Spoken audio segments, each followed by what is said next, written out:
Estamos hoje com a nossa nona mesa de debates com a doutora Samara Leda. Doutora Samara é advogada, atua perante o Conselho Nacional de Justiça, tanto na área disciplinar, notarial e registral, há mais de 10 anos. Ela foi assessora no CNJ e advogada do Departamento Jurídico da Associação dos Magistrados Brasileiros, AMB. E é uma satisfação estar com ela aqui hoje, conversando um pouquinho sobre o papel do CNJ frente ao Supremo Tribunal Federal, dentre outros assuntos, porque esse assunto é muito interessante. Seja bem-vinda, doutora. Obrigada, doutora Larissa. É uma honra, privilégio participar dessa mesa de debate neste instituto que acabou de ser criado. Muito obrigada pelo convite. A gente que fica feliz, né, de poder conversar desse assunto tão interessante. Estava comentando com o doutor Silvio antes de você chegar, que são poucos profissionais que a gente conhece que têm essa atuação junto ao CNJ.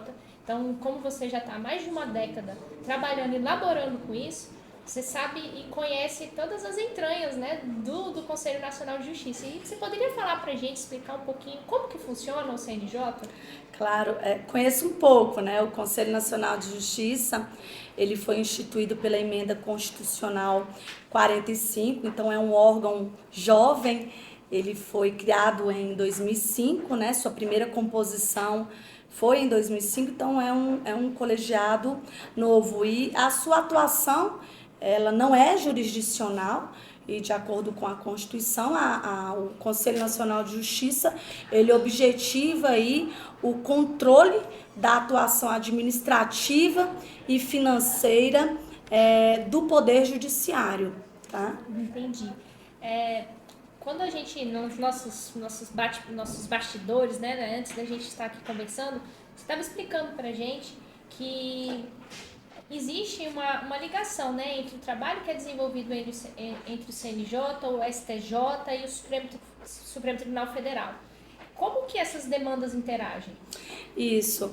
No Conselho Nacional de Justiça, nós atuamos principalmente ali na defesa dos direitos e prerrogativas de magistrados. Então, o Conselho Nacional de Justiça ele atua ali com a parte disciplinar e também com a parte do extrajudicial, doutora Larissa. E das decisões do Conselho Nacional de Justiça, após a ADI 4412, cabe recurso para o Supremo Tribunal Federal, seja mandado de segurança ou ação originária, das decisões do colegiado. Antes, essas decisões, as decisões do Pleno, nós apresentávamos recursos para o Tribunal Regional Federal, para a Justiça Federal. Então, após essa ADI, tantas medidas do Conselho Nacional do Ministério Público como do Conselho Nacional de Justiça, elas são devidas perante o Supremo Tribunal Federal.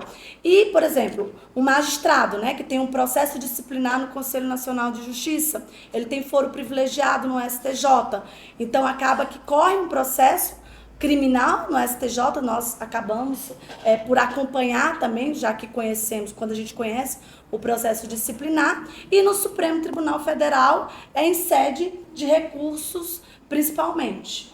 Entendi. Essa atuação do CNJ, pelo que a gente já olhou e lê, né, ela é realmente uma atuação bem administrativa, né? Então, sim. Você estava até explicando pra gente que tem essa questão da atuação extrajudicial, que não é atuação, é o monitoramento, o auxílio administrativo que o CNJ dá junto aos cartórios. A regulamentação. Regulamentação. Isso, compete também ao Conselho Nacional de Justiça toda a regulamentação da parte extrajudicial. E cabe aos tribunais de justiça, principalmente, a atuação, apuração de violação de dever funcional dos titulares de cartório, né, notários ou registradores. E apenas excepcionalmente, em caso de flagrante ilegalidade, caberia aí a atuação do Conselho Nacional de Justiça. Entendi. Então, quando a gente faz um Google ali rapidamente, a gente verifica que existem muitas ações judiciais, em especiais a ADI, questionando muitas vezes essas resoluções, porque Sim. O CNJ tem esse papel criativo, esse papel de legislar, né, sobre Sim. essas matérias. Recentemente eu estava analisando uma questão de uma união estável, que era necessário, as partes gostariam de já fazer a partilha, e agora em 2023 o CNJ trouxe uma resolução para os cartórios, qual o procedimento que eles devem fazer para poder regulamentar essa questão, né? Quando que pode fazer a partilha de forma extrajudicial ou não? Além desse exemplo, você vem à sua mente assim outras situações? Sim, cabe ao Conselho Nacional de Justiça, de fato, doutora Larissa, você está bem informada, regulamentar, né? E as resoluções, esses normativos do Conselho, eles têm status de lei ordinária. Então, a resolução do Conselho Nacional de Justiça tem status aí de lei ordinária. Então, ele acaba realmente orientando como que o extrajudicial deve proceder. Então, essa parte normativa é toda do Conselho Nacional de Justiça pela Corregedoria Nacional, tá? Uhum, entendi. Nós temos aí também outras... E aí, só complementando, como essas resoluções têm status de lei ordinária, então cabe sim ações perante o Supremo Tribunal Federal, né, a ADI, ação direta de inconstitucionalidade, inclusive a Associação dos Magistrados Brasileiros, logo quando o órgão foi criado, entrou com a ADI, questionando aí a competência do CNJ, né? E essa ADI o Supremo chegou à conclusão que o CNJ tinha sim essa competência aí para o controle da atuação administrativa, financeira, principalmente do Poder Judiciário. E na sua opinião, eu vou falar um pouco da minha opinião, eu queria saber a sua, né?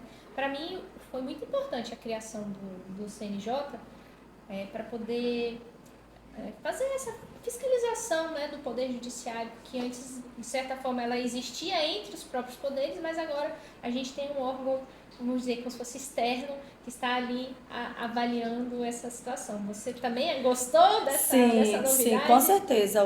A criação do Conselho Nacional de Justiça, eu entendo que ela foi um divisor de águas no âmbito do Poder Judiciário, porque é muito complicado você fazer o controle disciplinar de seus próprios pares, como acontecia antes, né? Então, esse órgão aí de cúpula, né, no âmbito administrativo foi crucial, e a gente vê isso pelos números. Hoje, em que pese uma minoria dos magistrados, eles respondam a processo disciplinar, muitos sejam julgados improcedentes, você tem aí um controle por um órgão de cúpula, que ele só está abaixo do Supremo Tribunal Federal. Então, se existe irregularidade, se o magistrado, de fato, acabou não decidindo com imparcialidade, hoje qualquer cidadão pode acionar, pode entrar com a ação no Conselho Nacional de Justiça, não precisa de advogado, né, para que o Conselho apure aí eventual violação de dever funcional ou do Código de Ética por esse magistrado. Houve uma evolução, né, no sistema judiciário, com a Sim. criação do CNJ. A pergunta que eu gostaria de fazer, né, apesar da criação, você tem um grande número hoje de reclamações, mas, inversamente proporcional a esse número de reclamações, você tem medidas, um pequeno número, né, de medidas disciplinares. Sim. O que a gente pode verificar com isso? O que a gente pode verificar exatamente a eficiência aí do CNJ, e que realmente ele veio para atender esses anseios da sociedade de corrigir, né, aquele magistrado que infelizmente não tem agido com a imparcialidade que lhe é devida. Então, você tem várias, doutor Silvio, várias representações por excesso de prazo, você tem várias reclamações disciplinares no âmbito da Corregedoria Nacional de Justiça, que hoje, tudo que chega é avaliado ali pelos juízes auxiliares da Corregedoria Nacional de Justiça e pelo próprio corregedor. Por exemplo, chega uma representação por excesso de prazo. De fato, o juiz intencionalmente deixa esse processo paralisado. O Corregedor Nacional de Justiça intima esse magistrado para que preste informações, e se essas informações não justificam a paralisação, o corregedor ele pode levar isso para o plenário e sugerir aí a deflagração de um processo administrativo disciplinar, inclusive com afastamento de suas funções, tá? Então hoje você tem uma atuação aí muito firme do Conselho Nacional de Justiça nesse sentido. E nessa sua década aí de atuação, você deve ter vivido muitas situações, né? A gente sabe que essas situações, elas são sigilosas, a gente não pode ficar contando aqui os casos, mas apesar de ter tantas reclamações, em sua grande maioria elas não geram penas disciplinares, né? Como que é isso? Ou é o contrário? Só para... Não, você tem, claro, você tem aí tem um número até, não chega a ser significativo se comparado aí ao total de magistrados que nós temos no país. Hoje nós temos aí cerca de 18 mil juízes no país inteiro, e se você pegar o número de magistrados que foram aposentados compulsoriamente ou sofreram alguma sanção disciplinar, é um número bastante assim reduzido, né? Não chega de fato a ser significativo, mas tem sim, eu atuei em vários processos disciplinares, seja como assessora do conselho, seja hoje como advogada perante o órgão. Eu atuei em vários processos que nós conseguimos arquivar e outros, infelizmente, né? Procedia a reclamação. Exatamente. Nós tivemos aí a penalidade dos magistrados. E porque tem os dois lados, né? A gente tem que enxergar tanto pelo lado do cidadão, que tem o seu processo que está ali sendo julgado, e tem o lado do magistrado também.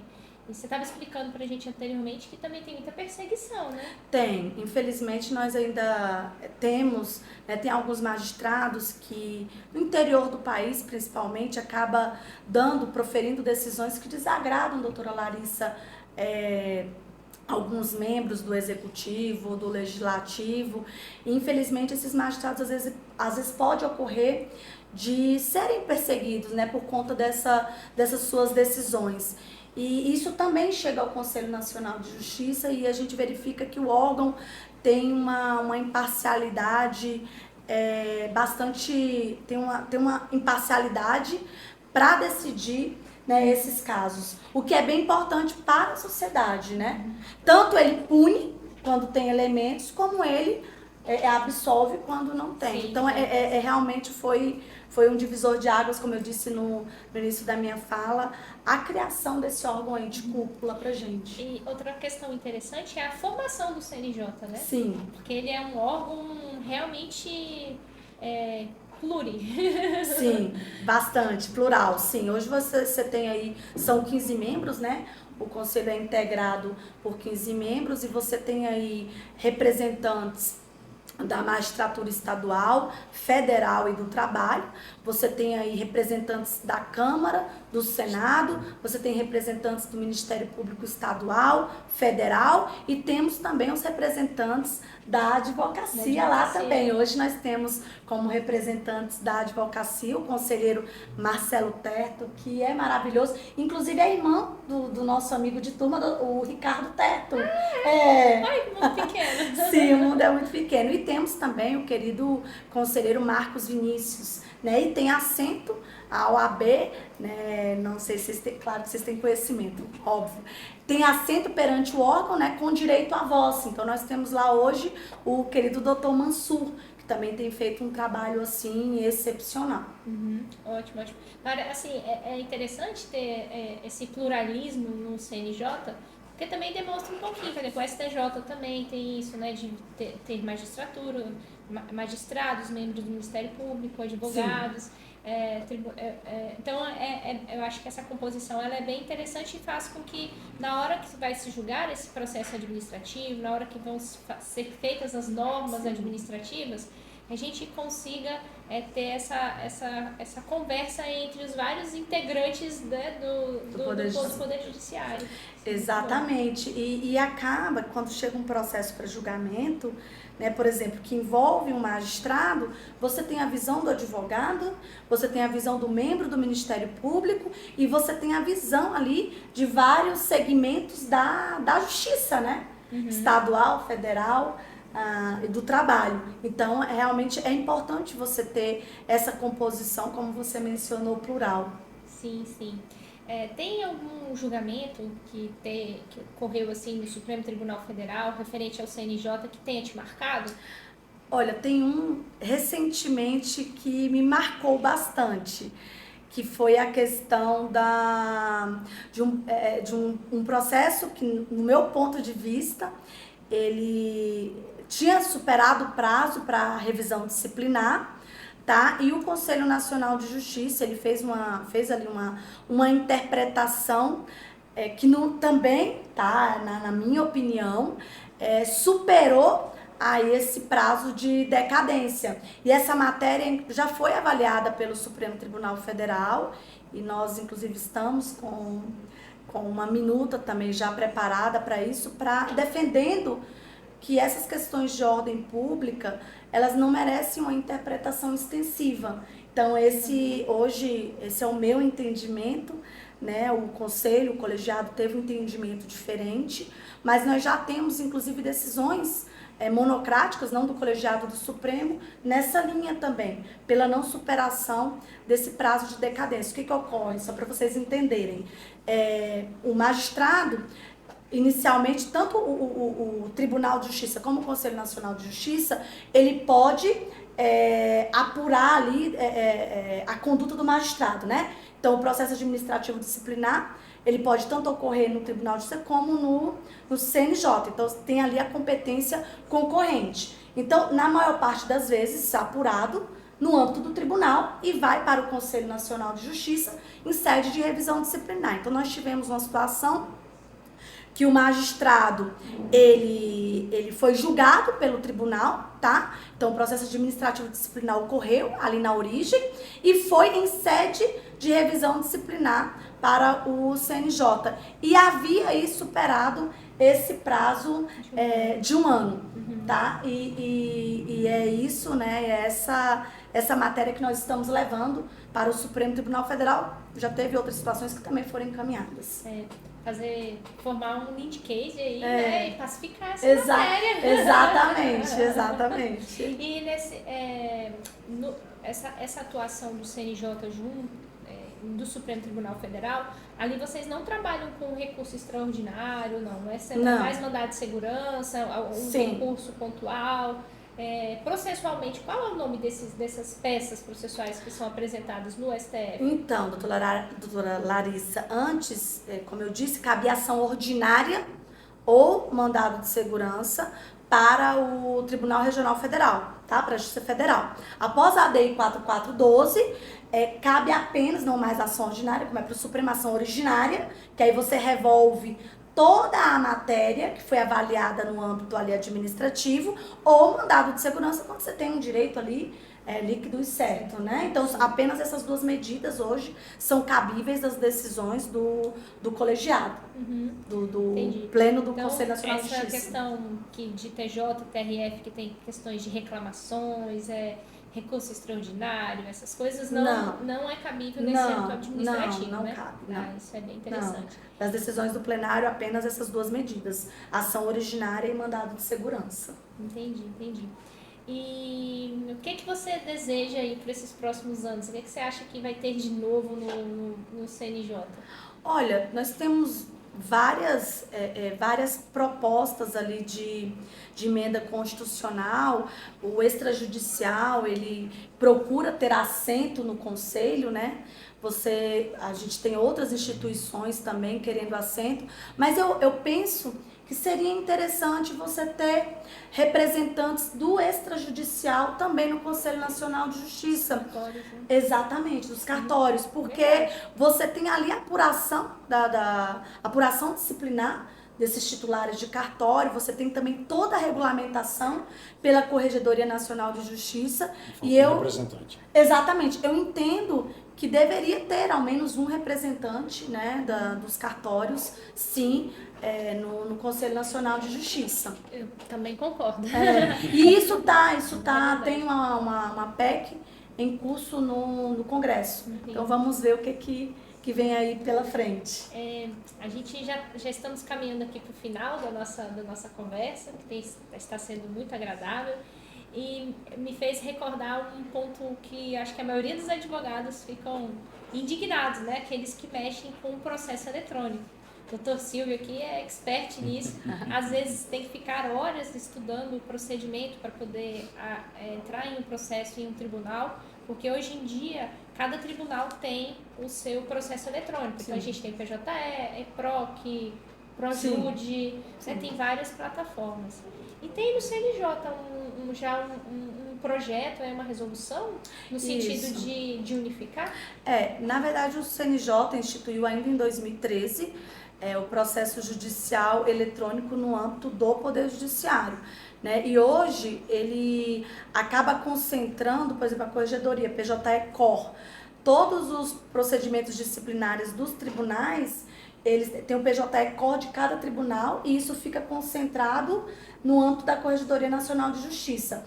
Então, de fato, o PJE ainda não se tornou uniforme em todo o país, mas hoje você vê a maior parte dos estados já instituindo ele como sistema padrão.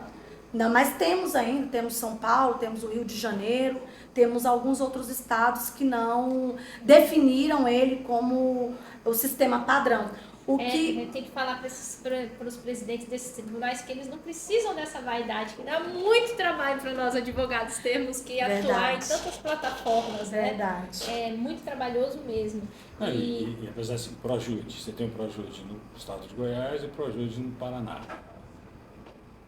ProJude, só que é diferente. Diferente. Sim, são plataformas diferentes. Isso acaba dificultando a nossa atuação, né, doutora Larissa? Sim, eu fico na torcida para que em um, breve espaço de tempo, a gente tenha aí essa uniformização do PJE âmbito nacional, porque realmente é uma ferramenta que ela facilita nosso trabalho, ela é muito prática, ela é fácil, então você não precisa nem de uma orientação para utilizá-la, né? Ela é muito dinâmica. Exatamente. Mas, a gente está aqui, nosso instituto é um instituto que fala de recursos e processos nos tribunais superiores, mas de certa forma a gente tem aí uma questão, porque o próprio Supremo Tribunal Federal e o STJ não dão um exemplo. Na minha humilde opinião, porque eles também têm as plataformas distintas, são plataformas muito boas, etc. Mas acredito que se fosse para ter a unificação, ela deveria ser de âmbito nacional. E esse exemplo dos tribunais superiores, acho que faria muita diferença. Hoje em dia a gente conversa muito, depois do código do CPC de 2015, essa mudança que está tendo jurisdicional no sentido de se julgar mais por precedentes, por lead cases, se dar o exemplo. Exatamente. Então, vamos colocar essa ideia aí para os tribunais superiores também, para que eles trabalhem nesse sentido também, né, de unificação. Eu acredito que tem muitas questões que vão precisar ser pensadas, tem questão de segurança, de acesso. Recentemente, o STJ ficou alguns dias com os seus processos travados, porque algum hacker entrou lá e fez alguma coisa indevida. Então, a gente está trabalhando com muitas informações relevantes, sigilosas, etc.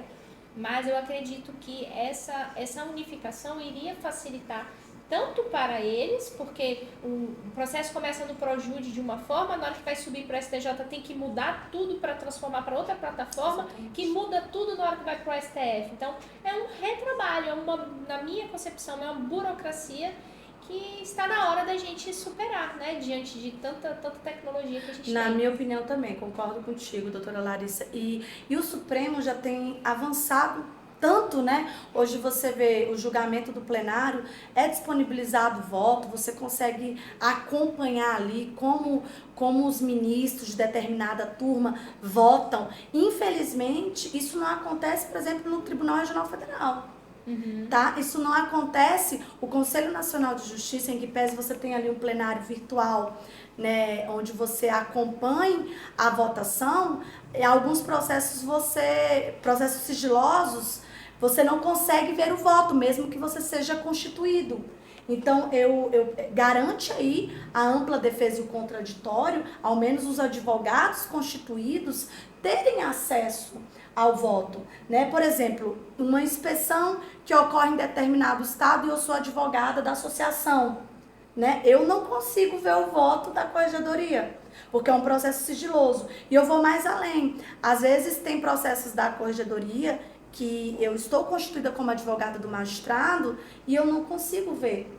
Então, isso dificulta bastante ali nosso trabalho, né? Enquanto advogado. Esse acesso à informação, ele é essencial, né? Faz parte da nossa própria democracia, né? Você ter acesso a essas informações. E o STJ, perdão, te cortei, e o STJ também não disponibiliza. O plenário virtual abre, normalmente ali o plenário fica aberto por uma semana, né, doutora Larissa? Sim. E você que tem mais trânsito no STJ, você não consegue ver o voto do ministro, você não sabe como o ministro vem. O relator, você tem uma ideia, se é um recurso, mas você não sabe como ali as turmas estão vindo. Os membros da turma estão vindo.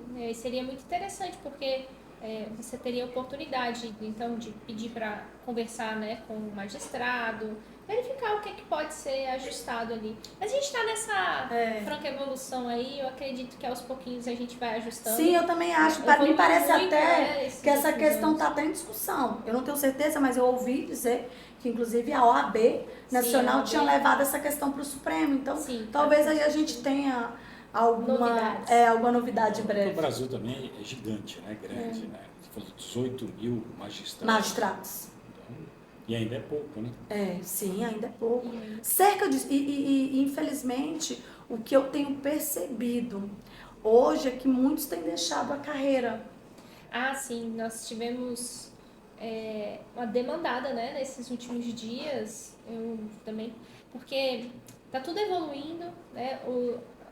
As pessoas podem se manifestar nas mídias, podem ser coachings, professores e tal. E ainda acho que a cúpula do Poder Judiciário, ela é muito antiga ainda, querendo ou não, né? Sim. E então esses magistrados que têm esse acesso mais ao Instagram, a essas novidades da tecnologia, muitos deles estavam sofrendo processos disciplinares, né, por se mostrarem muito.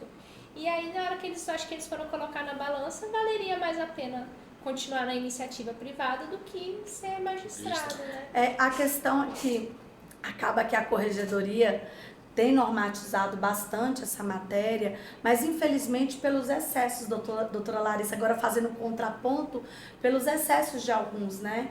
Porque eu entendo, claro que a gente tem que acompanhar a evolução aí, hoje a informação ela é muito, muito rápida, né? Então o tempo todo nós estamos bombardeados por diversas informações, mas alguns magistrados, eles acabam, infelizmente, abusando, né? Então, por conta disso, talvez aí até a Corregedoria Nacional de Justiça tenha vindo um pouco mais enérgica. Ser humano, né, gente? Ser humano. Mas quem sabe? Tudo é assim, né? Chega-se no meio termo. Não importa se é advogado, juiz, rei. Exatamente. Não tem. Qualquer ser humano é assim. Sempre vão ter uns um pouco melhores, outros um pouquinho piores. Sim. E essa é a nossa história. A idade. Exatamente. Tem tudo isso. Verdade. Mas então é isso, doutora Samara. Eu não sei se você teria mais algum assunto que você gostaria de abordar aqui conosco. Não, doutora Larissa, apenas agradecer o convite. De fato, para mim foi uma honra, né? Ainda mais por ser minha colega de faculdade, que eu sempre admirei. E fico feliz pelo Instituto, desejo sucesso e pode contar comigo outras vezes. Agradeço, doutor Silvio, também. Muito obrigada pelas suas generosas contribuições. e de estar junto com a gente, passando conhecimento para outras pessoas e aprendendo juntos, né? Muito Sim, obrigada. obrigada.